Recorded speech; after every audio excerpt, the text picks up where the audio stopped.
पद्म धरिले cine star अनुभव महांती। सेपटे गतकाली BJP रे सामिल होइथिले पूर्वतन करई विधायक तथा हॉलीवुड अभिनेता आकाश दास नायक। पूर्वरु अभिनेता अरिंदम राय मध्य बीजेटी को छाड़ी बीजेपी रे मिसिथिले। तेणु बीजेडी एबे सिनेस्टार शून्य होइजिबो बोली प्रश्न उठुछि। तेबे 2019 बेले बीजेडी रे अभिनेता माने हाउजाउ हेउथिले, हेले 2024 बेलकू समस्ते बाय बाय करिदेले।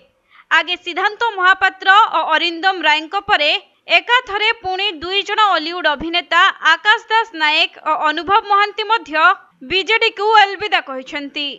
तेबे दिल्ली स्थित बीजेपी मुख्यालय रे अनुभव महांती पद्म शिविर रे सामिल होइछंती। किछि मास हेला बीजेडी रो दलीय कार्यक्रमरु से निजको दूरेई रखुथिले।